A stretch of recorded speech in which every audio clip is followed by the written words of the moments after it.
Okay, so I've been putting off making this video because I really didn't know how to. I wanted to make a video in response to Natural Hypertrophy's video that he made about why the box squat is not a good exercise for beginners. And I wanted to make my response video basically saying that I think the box squat is a fantastic exercise for beginners. I actually think it's one of the best lower body exercises that a beginner can possibly do. And I wanted to say exactly why, but I didn't know how I wanted to do this video, so I'm just gonna do it as a response, a play-by-play of his video. I got about 3/4 of the way through, so I'm going to restart and address point by point based on what he said. So let's put on the video here, and I don't even know if I'm gonna edit this or not, but let's see. In this video, I'm going to be discussing the box squat. So this is a variation of the squat that you actually see a lot in novice programs.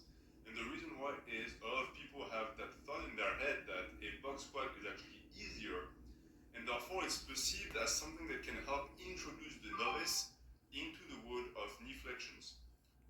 Okay, so first, right out the bat, I'm sure some people think it, but I'm not sure that the box squat is necessarily any easier or harder than a back squat. It's just, depending on how you do it. I don't know. That's my first nitpick, but we'll see. And the problem with that idea is that I personally believe that to be untrue. And I'm going to expose why in this video. Yeah, I think that's kind of black and white. Like I said, I mean, I think depending on how you do a box squat, like if you do a box squat deeper than you do a traditional squat, a back squat, it could probably be harder. If you do it higher, it would obviously be easier. And I think it would depend on the person too. Like as someone I've been a trainer for over 5 years now, and I've trained a lot of different people. I think it's kind of individual somewhat whether or not people find a box squat harder than a back squat. But let's continue. So basically, the gist of my argument is that replacing squats by box squats is not a good idea for novices or other type of lifters, and that at the end of the day, if your goal is to get bigger legs, you really shouldn't be relying on that accessory slash variation. I'm going to be speaking from a bodybuilding perspective, of course. I'm not going to be talking about the carryover of the box squat to the squat when it comes to pure strength, powerlifting, strongman, whatever. Okay, so I mean, I would argue that if you're trying to, look at it from just a hypertrophy perspective, I don't think you should like exclude squats or box. I think you should actually probably do both if you're looking at it from a hypertrophy perspective, because more total training volume in general is going to lead to better hypertrophy gains, and more exercise variation up to a point is probably going to be better than limiting yourself by saying I'm only going to do box squats or I'm only going to do back squats. But let's continue. But I will have to discuss the ramifications of specificity, because as a bodybuilder, I do variation, I follow the rules, and I abide by the rules of specificity, and therefore I need to touch upon the subject. So the first thing to discuss with the box squat is how difficult is a box squat? Because you hear everything and the contrary on that topic. You say some people discussing the fact that it's easier, that it's harder at certain depth, etc. So for me, I the did just first say that. question is how tall is the box? Because really, if the box is high enough that you don't have to go to parallel, it's of course going to be easier than normal squat. That almost no one is against that idea.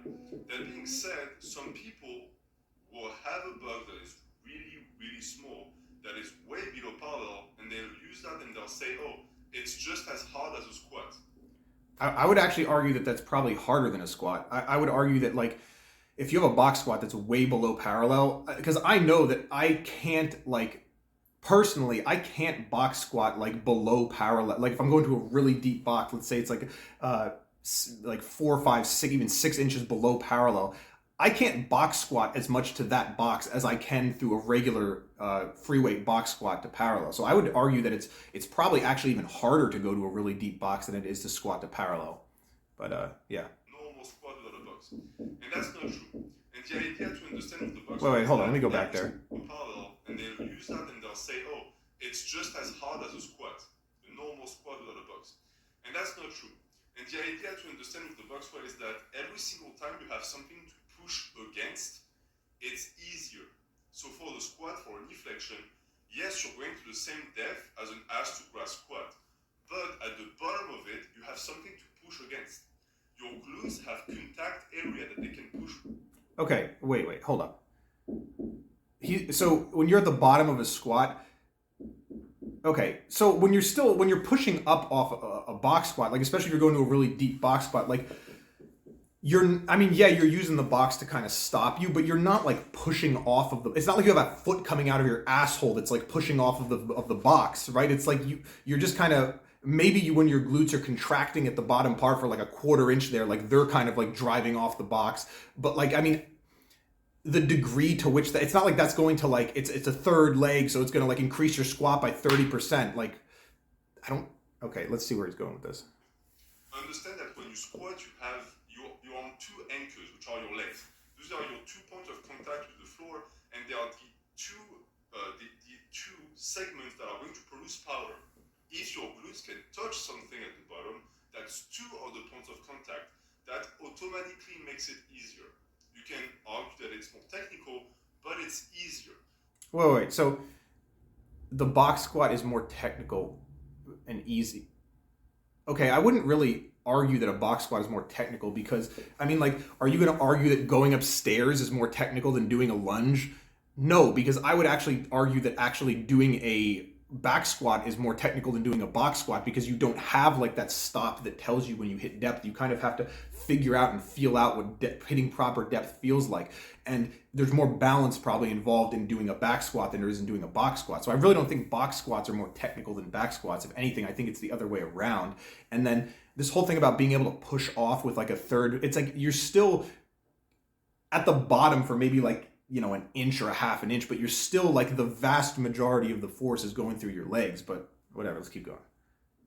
So the carryover is not 1-to-1. That's very important to keep it. Yeah, the carryover is obviously not 1-to-1. I think people make way too much about carryover from specific exercises, and I think that's kind of unpredictable. Like some people will find a box squat will help them a lot on their regular squat. Other people will find it does not help them at all. I think that's kind of individualized. And the same logic applies. After that, you have to balance the equivalences. Sorry, by the way, there's someone doing renovation in the condo unit above us. So if you hear hammering, that's where that's coming from. You could say, okay, someone who goes to parallel on a normal squat equals going ass to grass with a box, etc. That's a discussion that I'm open to because it makes sense. And again, I think that's very individualized. Like if you hit, for some people, like hitting parallel on a box squat or going below parallel on a box squat is actually probably a lot harder. Like for me personally, like I said, I cannot box squat to well below parallel like as much as I can free weight barbell squat. Like I just can't. But I could obviously like box squat to a high box more than I could free weight squat. Yeah. Also will be important when you discuss the amount of weight you're going to have to use on each if you do each. The thing with the box squat too is that when you look at what it does in terms of movement pattern, it becomes a little bit complicated to pretend that it's a good accessory for the squat when you look at the way people do it. Every single time I see someone set up a box squat, they set it like a square. Hold up. So, I'll let him go. And then they squat onto that square. And that creates a ton of issues because the thing is, when the box behind you offers that limit, it means that your legs are going to have to be much. Okay, there's an easy fix for that. It's called turn the box this way. So instead of, like squatting to the, if I had a box and I was going to squat, I can even show you on my, because I have a mini step ladder over here. I keep it in my closet. I use it for box squats. And this is, when I squat to this, I go to it hits about parallel. But if I'm going to squat to this, look, if I just turn it this way, I'm not going to have it straight like this because my feet are going to hit the legs. I'm going to turn it this way so it's like a diamond and I can just squat on it like that. So there's an easy fix to that. And let's go. Further up than they would be in a normal squat. And so when you actually squat, you won't have the chance and opportunity to go and sit inside the hole that you create with your legs. Because if you were able to do that, your calves, as you do the knee flexion, would push the box back. So a ton of people end up really sitting back on the box squat. And that in a normal squat will not work. That in a normal squat will result in a good morning. Okay, so if I'm sitting really far back, And if I'm doing a box squat, like he's describing, first of all, I don't think that's a good argument because people butcher regular squats all the time. Like I've seen it all the time at the gym. People don't hit depth, or they drive their knees way too far forward, or most of the time it's just they're not going deep enough, right? Or they just don't have the balance they develop. They just don't. There's so many ways people mess up a squat. I feel like a box squat is actually, if you just make a couple small adjustments, like turning the box that way, like so it's like you can put your legs around it, that just makes it easier to be consistent and to actually do the exercise properly. Like I think saying that people butcher the exercise because they're not setting up properly, that's kind of like why people who tell people how to do it the right way to do it exist. That's why I have a job. I'm like, hey, pay me $100 an hour, turn your box this way. I don't know. Now your hips are way too far back. The midline of the bar is not over midfoot, or the weight of the bar rather. Wait, let's go back. What was he saying? Result in a good morning, because now your hips are way too far back. The midline of the bar is not over midfoot, or the weight of the.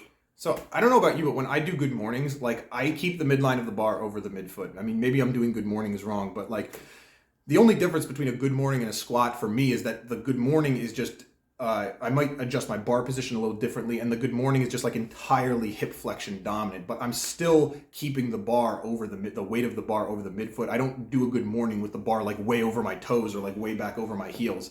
I mean, maybe I'm doing good mornings wrong and I'm supposed to do that, but I've never done that.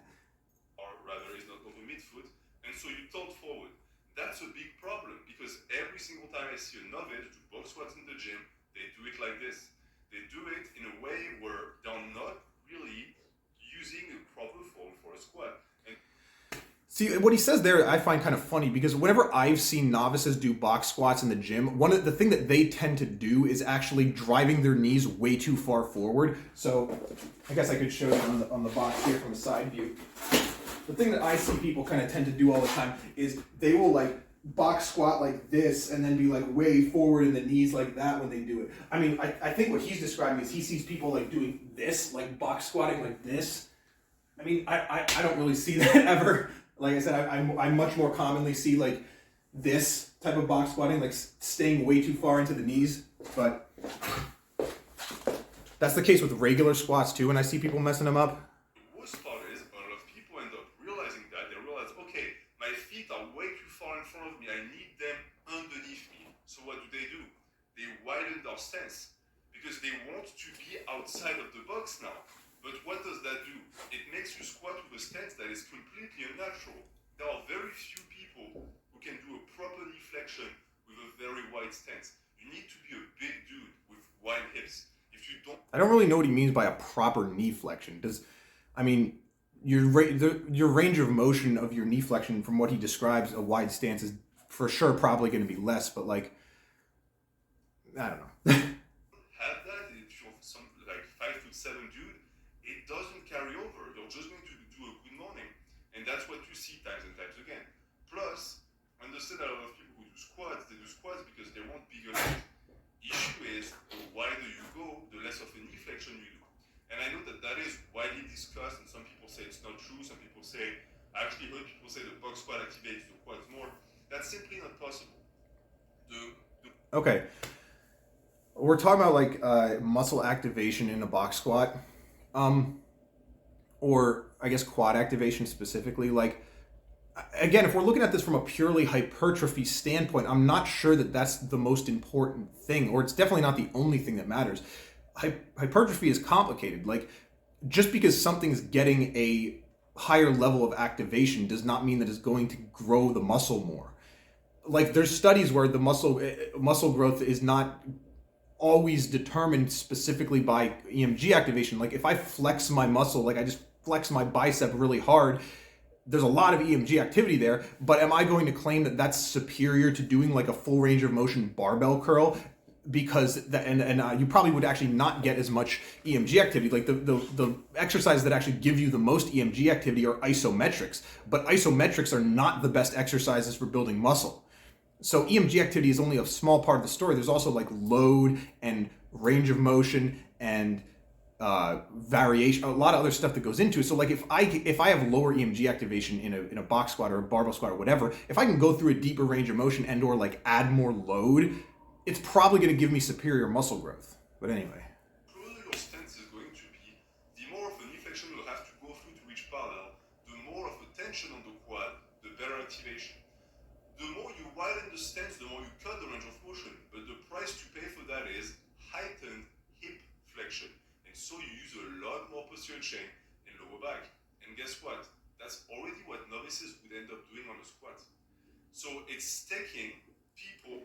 I mean, again, he's saying that, like, in my experience, now maybe this isn't true in like the powerlifting community or like, but in the general population, when I see people doing squats, the issue is they are not using their hips enough.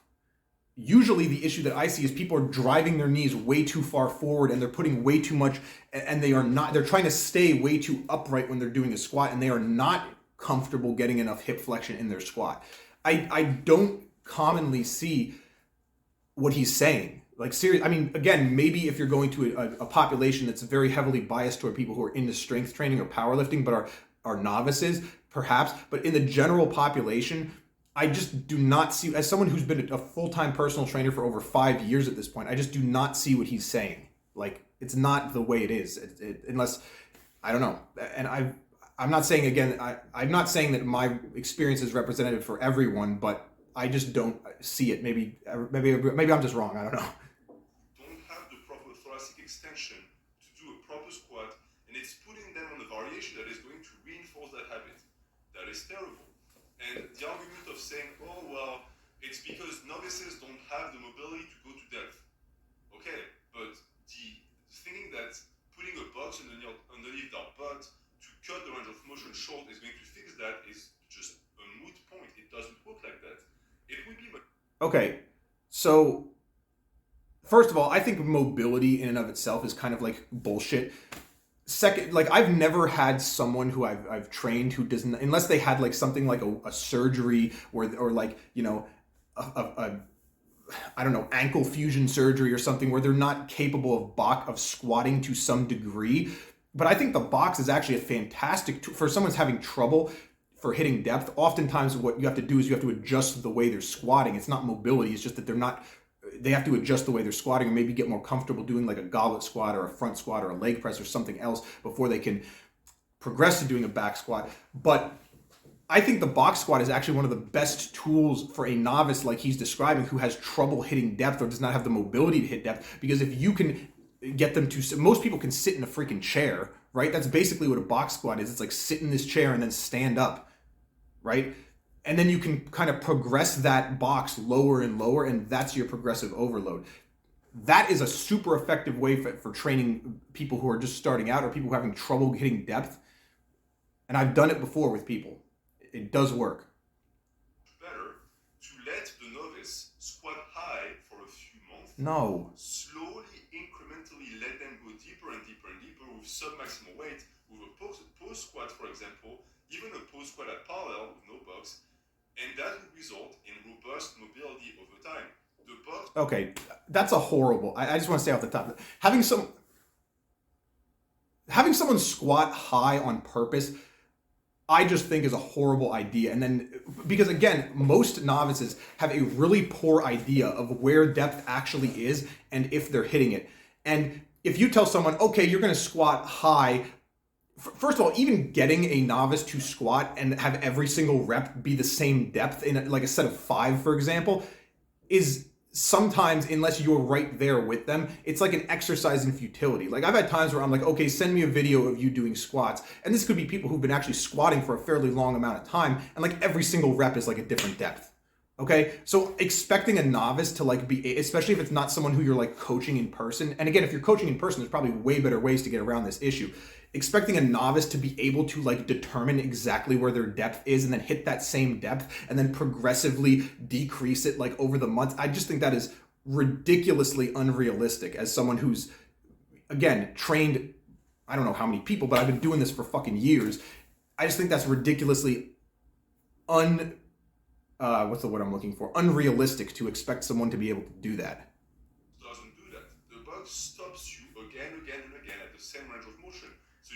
Yes, and that's exactly why the box is great, because you can stop at the exact range of motion. You can build up consistency hitting the exact same depth, and then you can, if you're squatting to plates, you can take plates out and make it lower and progress the distance you're going down over time by having that feedback of like, hey, I'm hitting depth, right? And you don't even have to do it of like a box squat where like you go down, put all your weight on the box. You could say like, okay, I literally just want you, I've had clients where I'm like, I want you to just touch your butt to the box when you squat. I don't want you to do like, I want you to do like a touch and go squat to the butt touches the box and then comes up, right? That's another possibility. On that. Plus, the box allows you to put more weight on the bar. So the novice is going to have that mindset of, okay, I'm getting stronger at the squat, but in reality, they're getting stronger at the box squat, which is not the same.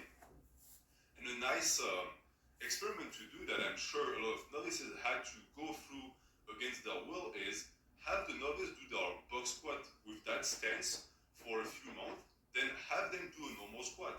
You will find that one, they can't go to parallel because as I just described it into open down mobility, and two, their strength is going to be hot garbage.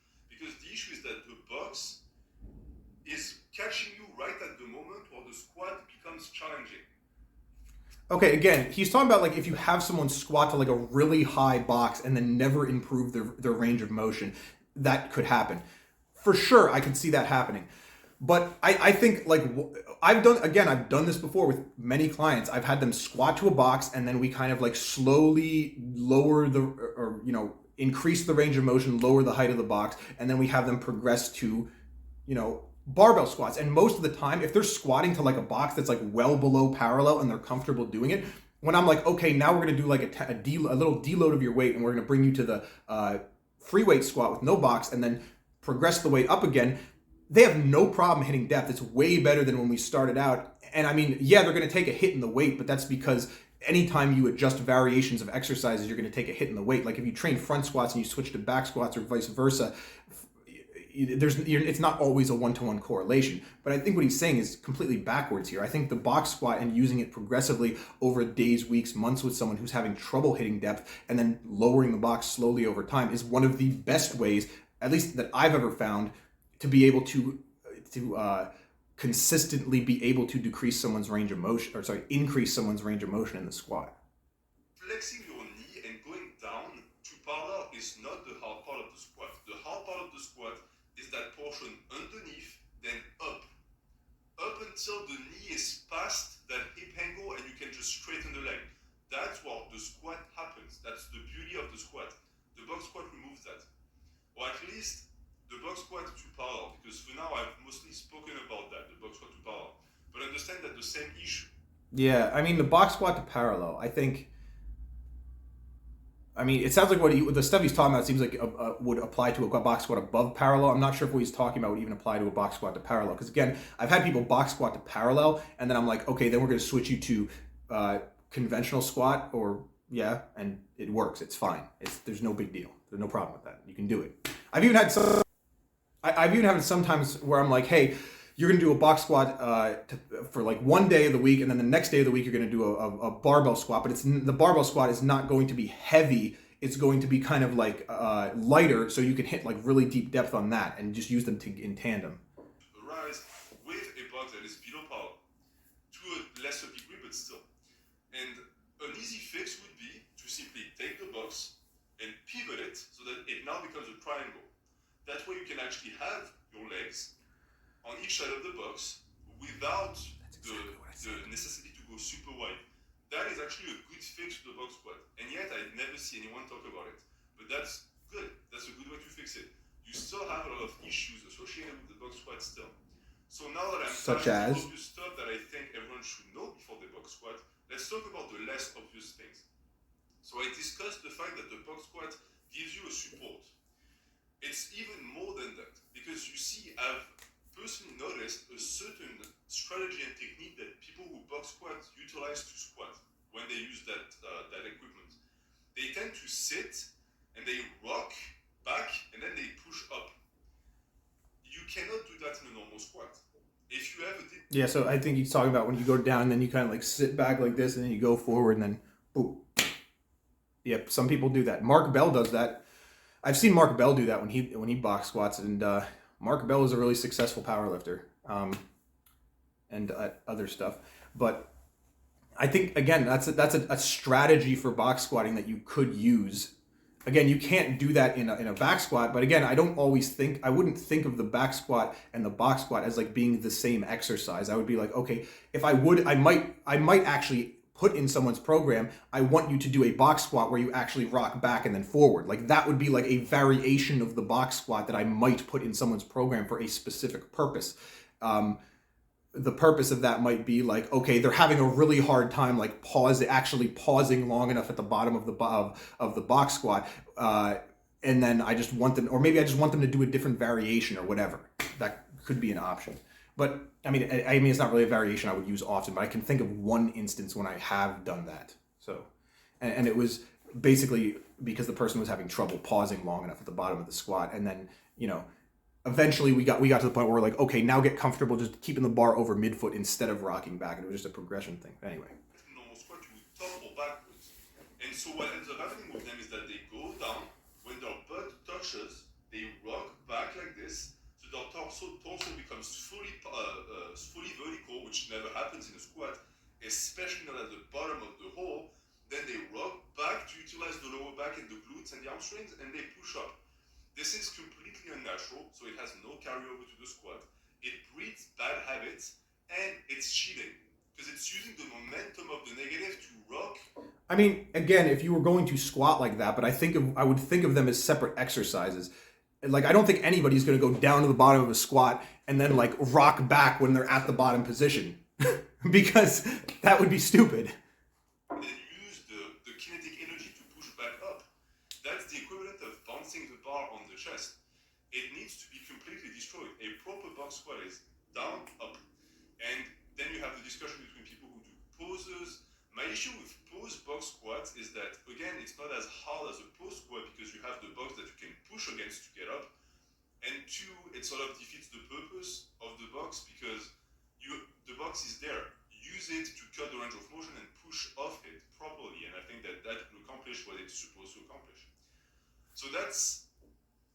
I don't really know what he's talking about. Like it's supposed to, I think he's looking at the box squat as like you're supposed to use it to cut your range of motion and push off of it and make a squat easier. But again, I think you can use the box for a variety of purposes. Like you could use it for someone's strength training if they are just trying to like do it to a higher level, like a higher box than you would normally do, like above parallel, and do more weight. If they're just trying to get comfortable using heavier weights, right? You could use a box to, like I said, progress someone's range of motion on a lift, on a squat.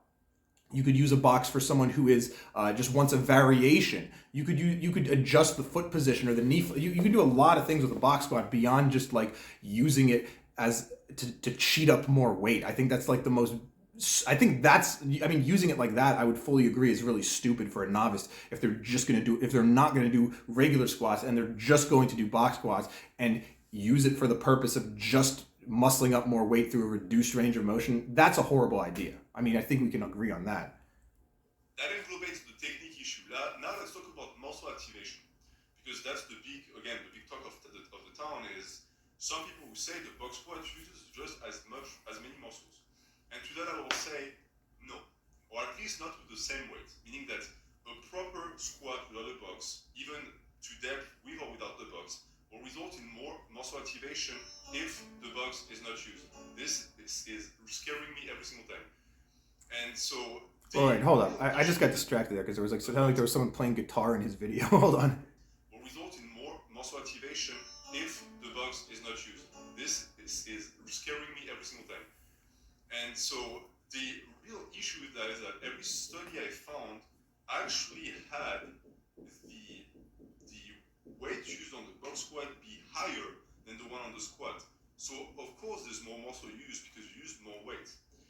So yeah, that's one of the purposes of a box squat is, you can get superior. There's a lot it's not like a one-to-one thing. There's a lot that goes into like the process of hypertrophy happening, like load, range of motion, muscle activation, volume, the total volume you do, exercise variation, like all sorts of other stuff, like difficulty of the lift, RPE, whatever. But it's like that would be a reason why you could produce superior muscle growth, perhaps from a box squat, even if it has reduced range of motion, is because you're using more load, right? Like he said, you can do more load on a box squat to a reduced range of motion, and that's a positive for using the box squat in a way, because more weight a lot of times will lead to superior muscle growth. But again, it's not like an either or. It's not like I either muscle up a bunch of weight in a crappy fashion with a short range of motion box squat and then don't back squat. It's like, why not do both? Or why not, use the box squat you could do a high box squat one day and a low box squat another day. And I think both of them would be great for hypertrophy. And you'd be training those different aspects that drive hypertrophy, but whatever. What do I know? I'm an idiot.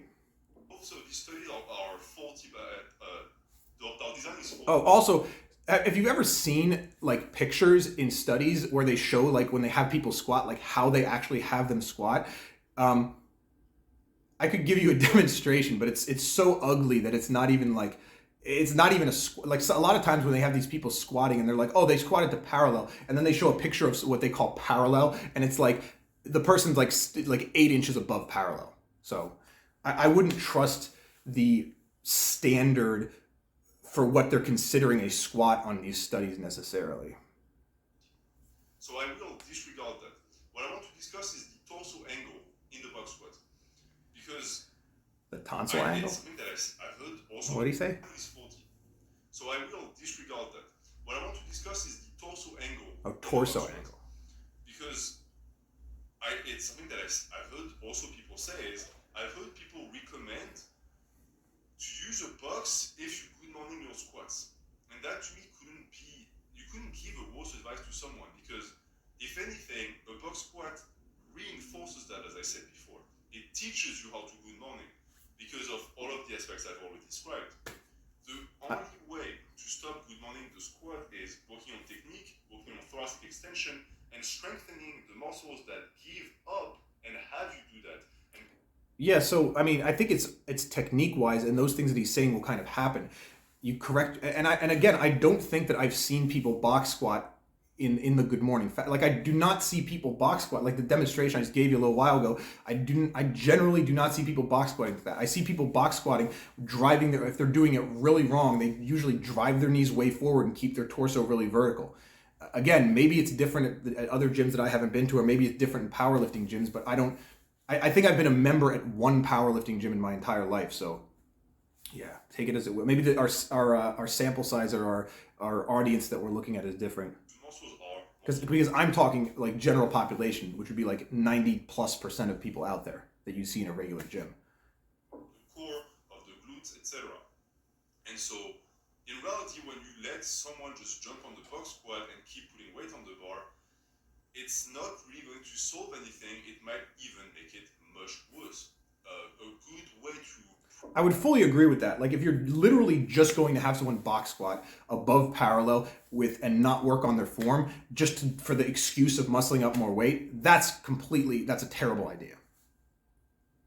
The good morning to me is a pose squat.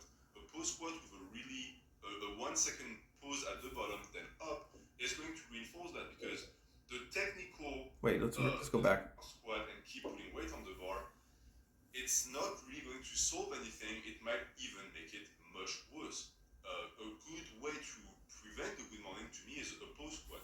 A pose squat with a 1 second pose at the bottom. Okay, and here, this is where individual variations make or individuals' experiences make a big difference, because for me, I used pause squats. Pause squats made my good morning of the bar worse. Like pause squats did not help that. And box squats actually made it better. And I've seen clients where it goes either way. I wouldn't say it's like a blanket thing that works for every person. Like, again, it's really dependent on the individual. Like, for example, if someone is going if someone is doing a box squat with their knees driven too far forward, like they probably need to do a more good morning style squat. Right? If they're doing like I showed you earlier. Anyways.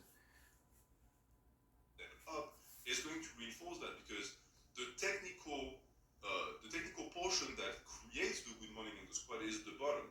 So anyone who squats to parallel of a box to fix that problem doesn't understand what they're doing. And even if they use a smaller box, it still has its problems. No, because again, it's all about technique. It's not like whatever.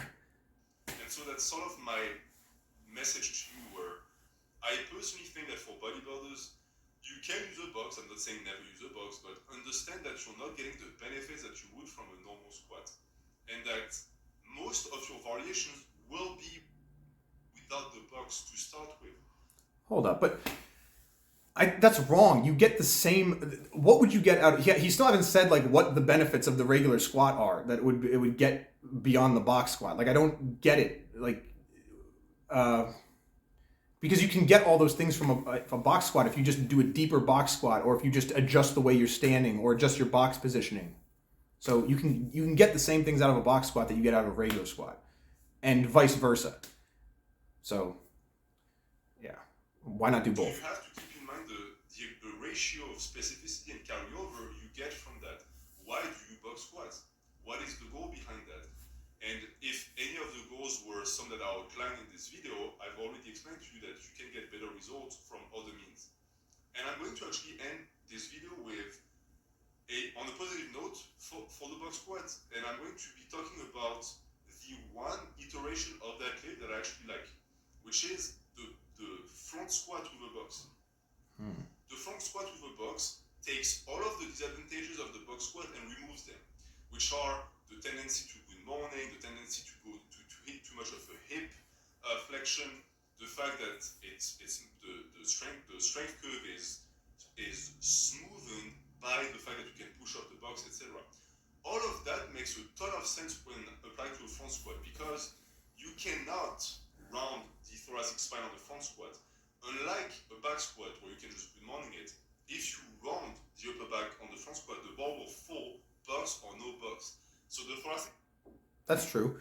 I mean, but again, at the same time, like I've very seldom used a box front squat to a box, because a lot of times for people, like doing a front squat on its own is more challenging than doing a back squat, or having them figure out how to do a front squat is a more technical movement. So like if someone's having trouble with squats, like front squat to a box, perhaps again for a specific purpose it could be useful, but for a novice a lot of times you're adding like an extra layer of complexity. It's like now you're not doing a back squat, you're doing a front squat. You have to worry about your grip position and your shoulder and all this, upper extension and everything that people tend to have more trouble with. And then on top of that, you're adding in the bot. You're just adding extra layers of complexity to something that I don't think needs to be that complex.